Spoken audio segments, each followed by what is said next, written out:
Welcome to the CCOM Pawcast. My name is Ross Hollebon, and I might never have been at Butler if it weren't for our next guest. Dr. Margaretha Geertsema-Sligh is currently a professor of journalism and the director of graduate studies in the College of Communication, but has also served as the interim dean of CCOM and in various other leadership roles for the college and university. She and retired CCOM legend Scott Bridge, who also was recently named to the board of directors of the Butler University Alumni Association, invited me to teach sports journalism in 2017. It changed my professional direction. Margaretha, thank you for that opportunity, and welcome to the podcast.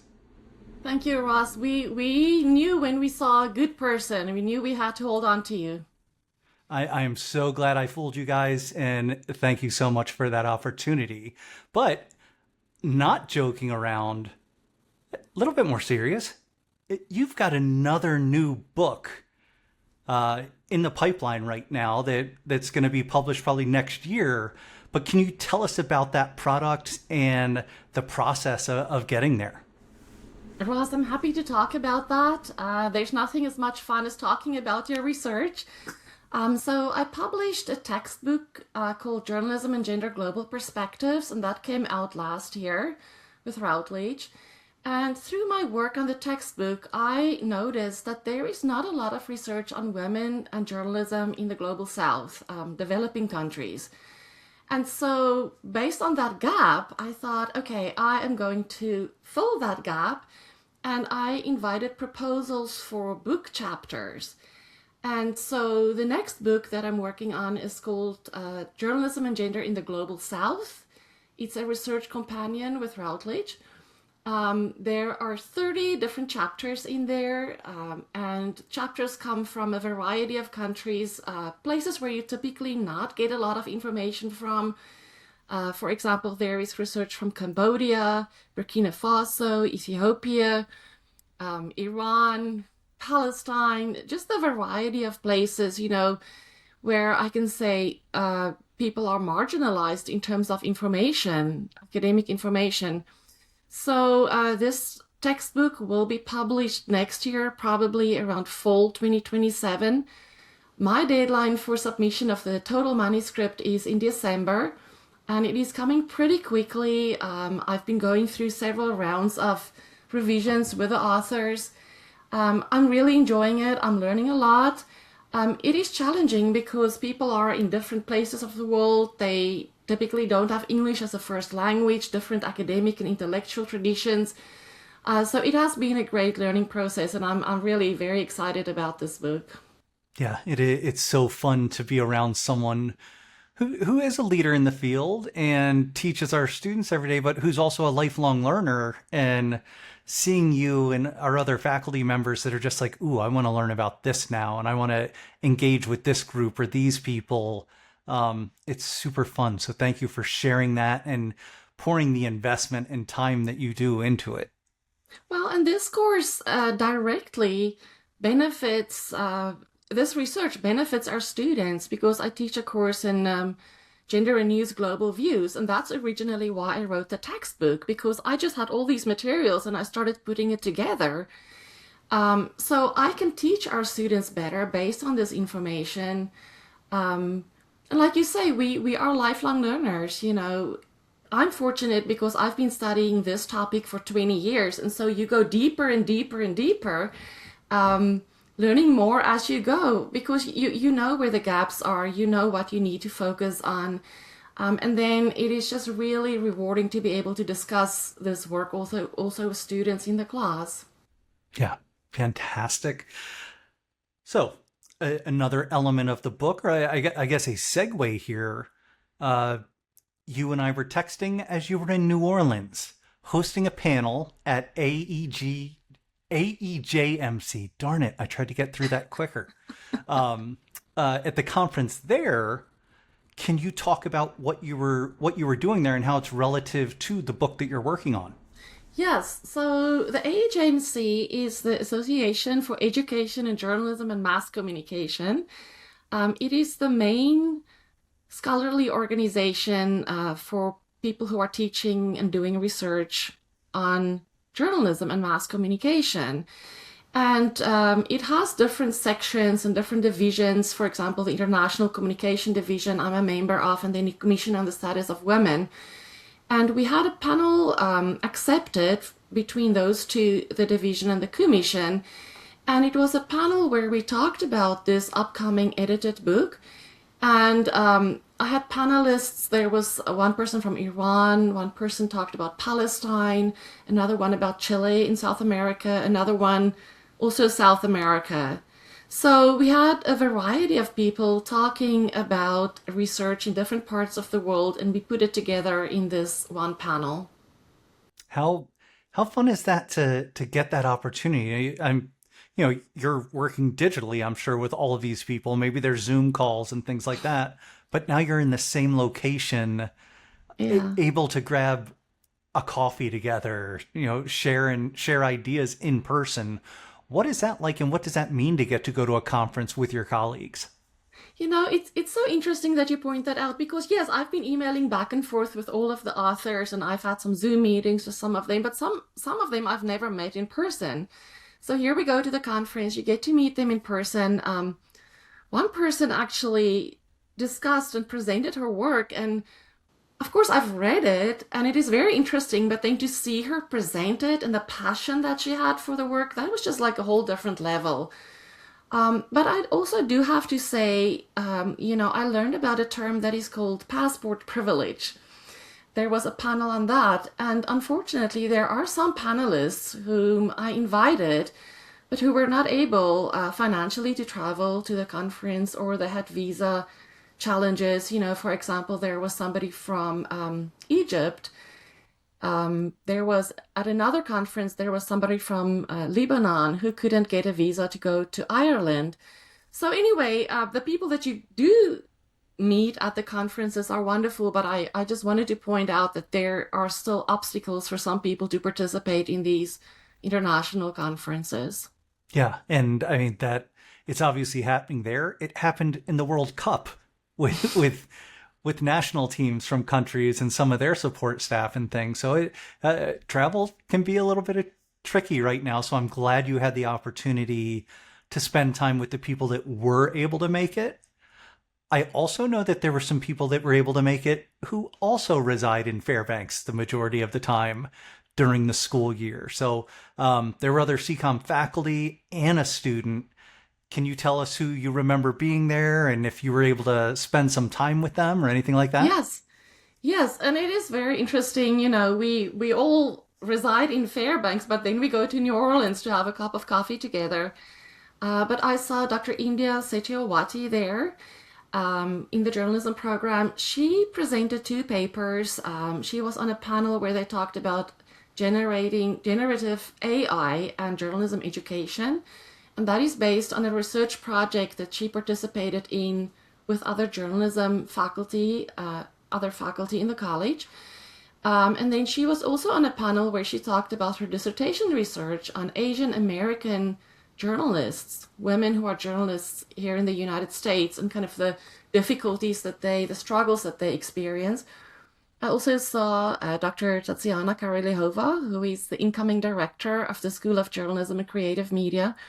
She talked about her research. I believe she had a poster session on journalistic roles. And then Dr. Alex Cotter was there with a student, Trevor Fox, right? And they talked about Trevor's honors research in sports media on gambling, I think. Yeah, no, it's... So what a great opportunity for an undergraduate students to attend the conference. Yeah, and Trevor just graduated in May. It was his honors thesis, and it was titled, or is titled, Analyzing Media Conversations Around Sports Gambling Within the Context of Vulnerable Audiences. So, and good. What's even better about this with Trevor is that he's been hired on full time within the Butler Institute of Sports and Entertainment. So he's going to be around even more now that he's graduated. So that is a win-win for all of us. But I'm glad that you were able to kind of rub shoulders and things like that as you were all down there. So thanks for sharing that and showing kind of the But I extent. think that is an example of some of the opportunities that our undergraduate students have at Butler. You know, we really go out of the way to make these opportunities possible for them. Yeah. So students, take advantage. Potential students, do you want to research something? Do it with one of our incredible faculty. Then go to New Orleans and present about it. And eat So, some good New Orleans food, right? oh, always the best. And I'm sure you all got to enjoy that plenty. So that is a bonus to everything. Um, Definitely. you talked about uh, you talked about one of the classes you're teaching this semester. Can you tell us all the classes you're teaching, and then just kind of a general overall, what are you looking forward to as we're almost at the start of class for the fall 2026 semester? That's right. We start next Wednesday. I'm excited for the semester, Ross. This is going to be my 22nd year at Butler University. It's hard to believe that. I started in 2005, right after I graduated from the University of Texas in Austin. I graduated actually that October, so I was still finishing my dissertation. But I'm excited about the classes that I'm going to teach. I teach one class in the Global and Historical Studies program, and it's called Resistance and Rights Global Women. That is a really interesting class. We start with a human rights framework, and then we apply it to different dimensions of women's lives. For example, healthcare, the environment, politics, religion, and so on. And in that class, because it is part of the core curriculum, we have a variety of students from all over the university. So that makes for very dynamic conversations. And then the other class is in the journalism program, and it is the Gender and News Global Views, where I am using my textbook.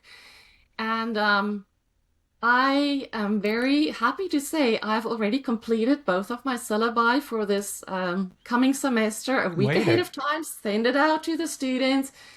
I'm also excited to let you know I am this year part of a faculty group studying AI in education, and my group focuses on AI in research.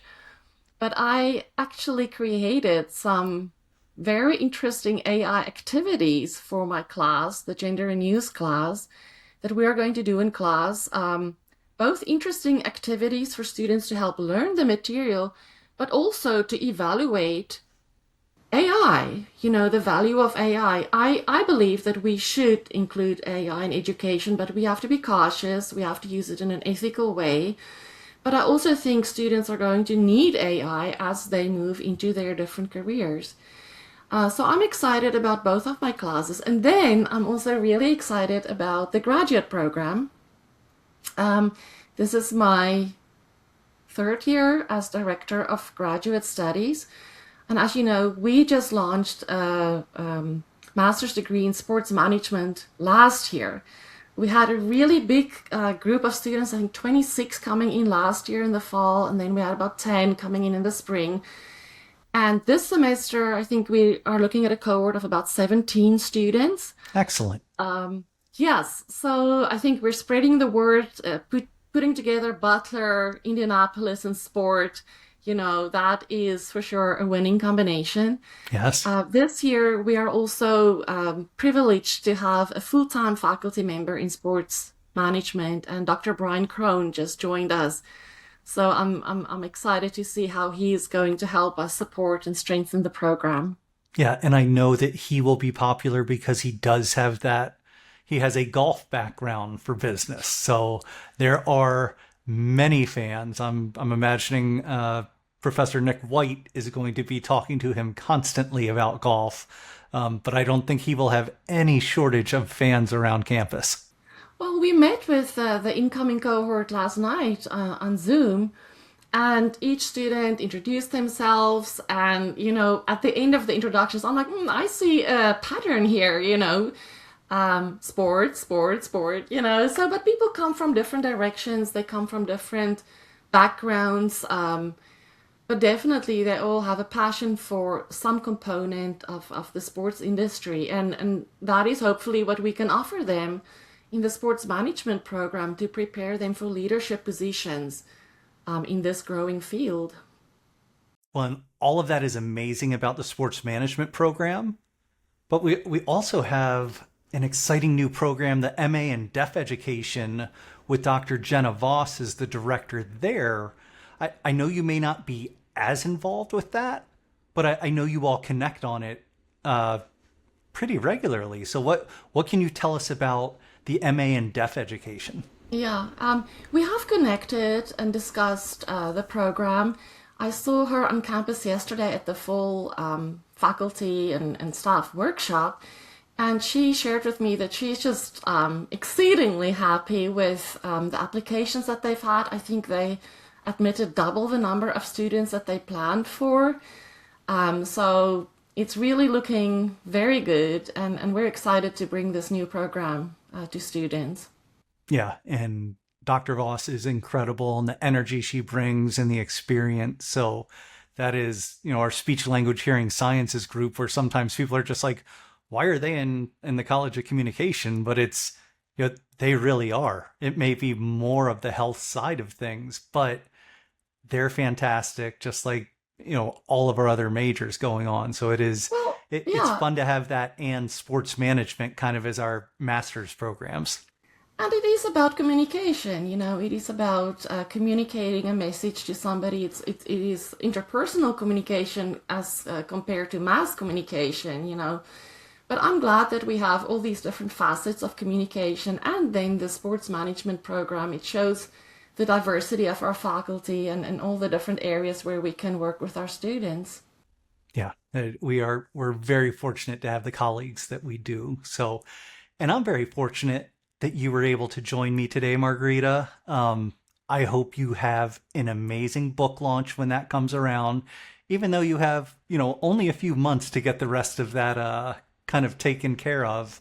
And I hope you just have the absolute best semester. Do you have any final thoughts as we wrap this up? Yeah, Rose, no, thank you very much for the opportunity to talk about my work and the upcoming semester. I'm thankful for all the opportunities, at Butler. I'm excited for the semester, and let's see what it brings. Yeah, that there it always brings something new. So it will be exciting regardless. We do have a new brand, or a refreshed brand, so that's Yeah, exciting right out of the gate. very Um, exciting. so Bulldogs and supporters, thanks for watching, listening, wherever you're consuming this. Visit butler.edu/CCOM Pawprints for more CCOM stories on our blog, and follow us on Instagram at Butler CCOM and the official Butler University account at ButlerU. Go Dogs, and take care of each other. Thank you.